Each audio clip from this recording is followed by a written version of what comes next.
million over the next 2 years. Of course, Phoenix tried to move him at the deadline. That no trade clause did become a hindrance here. Hannah, I think we're looking at a breakup between both Beal and the Phoenix Suns. And similar to what we saw with Damian Lillard, people are going to get used to that waiver and stretch provision here. If you look at it for Beal, a potential $20 million cap hit in Phoenix. Remember, this is a team that's been buried in the luxury tax, have been buried in the second apron. By reducing that Beal number, they get out of both of those numbers, could save them potentially $200 million. Wow. And talk about a return on investment. If you look back at the last 6 seasons for Bradley Beal, he's never played more than 60 games. Bobby Marks, we appreciate you, as always. Thing that has been in the ether for a few days now. Maybe by the time this pod comes out, it'll have been done. Maybe it won't be done, but we all know that this is true, that they are in serious discussions. Mm-hmm. And so on the heels of Dame Lillard getting bought out, getting basically waived and stretched on $113 million, Bradley Beal is probably going to get bought. It probably is not going to be that high because I think Beal is intending or at least discussing. Well, here's the thing. It can't be that high. So there's a quirk in the rules. We talked about this with the Dame Lillard wave and stretch, where a team cannot have more than 15% of the salary cap in dead money at any time. So in the past few years, the Suns have at different points waived and stretched E.J. Liddell, former Ohio State star, and Nasir Little. And those two guys this year are going to be on the books, according to Bobby Marks, for about $3.8 million. So a maximum amount that you can have on your books is somewhere around $23 million this year in dead money. So because of that, Bradley Beal, who's currently owed about $110 million, I think it's just a little bit less than what Dame's deal was, he's got to give back at least 13 or 14 million or so to allow it to be a legal buyout. So the Suns are going to end up with basically the same dead cap hit that the Bucks are going to have on their books, but because of this Nasir Little signing that this wave and stretch in the past, they have to get Brad to give back a little bit just so they can actually do it.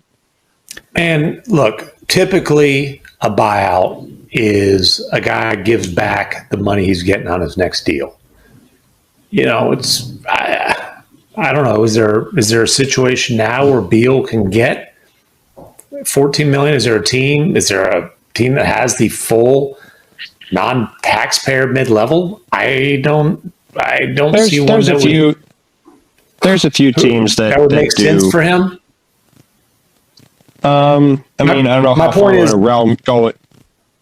Yeah, I'm not looking for aggregation. I don't know how far I want to go into the realm of speculation. Okay, my point is there's a couple of places he could go. Well, my point is this is real quick. A unique he doesn't have to get he doesn't have to get if he's let's just say for the sake of the discussion, he's leaving $14 million on the table and he wants to be whole. Because, for example, DeAndre Ayton didn't quite get whole. He was a couple of million short of being whole, but he went from being a possible third stringer in Portland to starter in LA. Yeah. If Beal's looking to be whole, he just needs to make $14 million over 2 years. He doesn't have to make it all back this year. So but he's going to get bought out very likely. They're haggling about money. You know, I mean, I remember when I went was around the Suns for a little bit to write the story on the not so pleasant state of the Suns, and you know, this was when Beal had heard his name in trade rumors for months, despite the fact he had a no trade clause. And I talked to him about it. He was honest about it. And by the way, he'd also been, in his eyes, demoted to a 6-man role for a while there. And, you know, he said he felt disrespected. But, you know, he mentioned like, hey, there wasn't anything that made sense before the trade deadline. He didn't want to, just like KD, he didn't want to uproot his family or, you know, his personal life. In Beal's case, his family, young kids, wife, in the middle of the season. But he pointed out, like, you know, summer, there's a lot more options on the table. There's a lot more possibilities. I don't think Bradley Beal is in any way, shape, or form opposed to getting his walking papers from Phoenix. I think he just wants as much of the money as possible to go along with him. Yeah. So there might be some more by the time we do our next podcast. There might be some more there, but I will just say, like, if they do this buyout, it will save the Suns somewhere in the neighborhood. You know, they haven't completed their roster yet. They could add more to it, but I believe, Bontemps, it will. This is Bill. I live here still and train every summer. Y'all bored, man? Go get a plate of food somewhere and enjoy the 4th of July. You know what? Thanks, LeBron. I am hungry.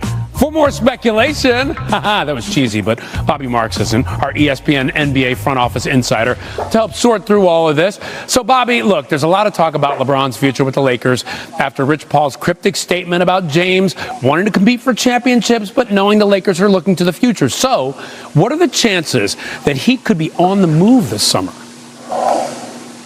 Well, I think that depends on what LeBron James wants, right? He's one of two players to have a no-trade clause in his contract. Bradley Beal is the other one, and LeBron James dictates as far as what his future is going to hold as far as in a Los Angeles Lakers uniform. Brian, it's complicated, though. He's got $53 million. He's on an expiring contract. I talked to a couple teams during the week when that cryptic message came out, and they said, although he is a great player, it's bad business breaking up your roster when you're looking at trading 3 or 4 players for LeBron James for just 1 year here. So I do think he will be in a Laker uniform when we get to training camp. You never say never here, but certainly things are not looking as promising as they once did in Los Angeles. And here's the thing, by the way. I mean, he's playing for the Lakers, and there are still a lot of free agents out there, some difference makers out there who could maybe help LeBron and the Lakers. So who are your top guys available of the free agent class? Yeah, the first two are certainly I don't want to call them senior citizens, but they're certainly the older of the free agents here. I think it starts with Chris Paul, the 40-year-old, just finished a year in San Antonio, played all 82 games. And also started 82 games, averaged north of 7 assists per game here. I think he would be a perfect fit for a team like the Milwaukee Bucks, who are in a dire need of a point guard.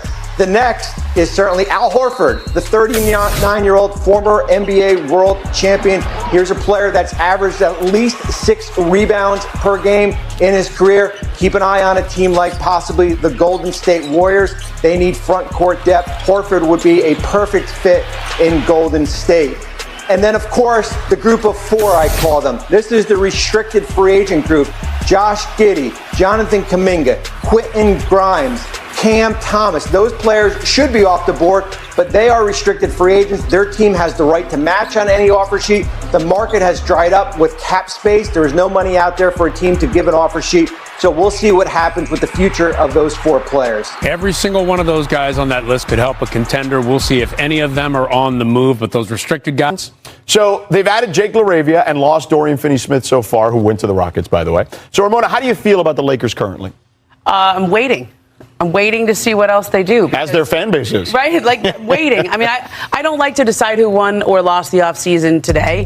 And oftentimes the people we think won or lost the offseason, we've sat up here and said, oh, what a great offseason the Lakers had. And then none of those pieces fit and they had to trade everybody. I mean, so they haven't done much. I mean, I think letting Finney-Smith go, that's going to hurt them. They give up a first to get him. That was kind of rough for them. But at the price that he left, I understand why they did it. Losing Brook Lopez, who everybody, we assumed they were going to get because of the uncertainty and that he felt around LeBron James's future with the franchise, that has to hurt. And so now they're still scrambling for a center. Dave McMenamin said here on the show yesterday, they've got some trades working. I've heard the same. But what kind of names are we talking about? Are these elite rim runners that are going to partner with Luka forever, or are these just guys? I would probably say more of the latter than the former. So I think that's a problem for them. Yeah. Unless they make a trade. Let's say, and I think it will come via trade. I think. But they've been reluctant to part with that 2031 pick or the 32. They can trade one of them. Yeah.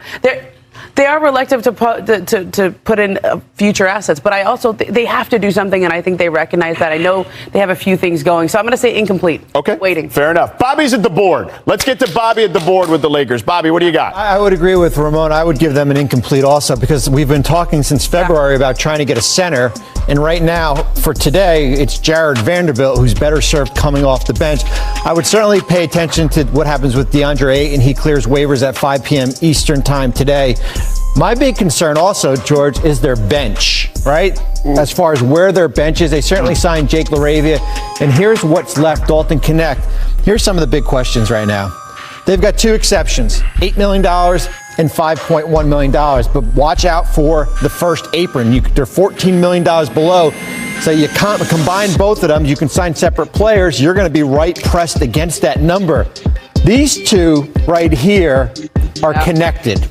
Okay, they have $40 million in expiring contracts. We mentioned that first in 20 and 31 or 32, but they also have flexibility in 26, where they potentially could have maybe two max players to join Luka. Here's the question.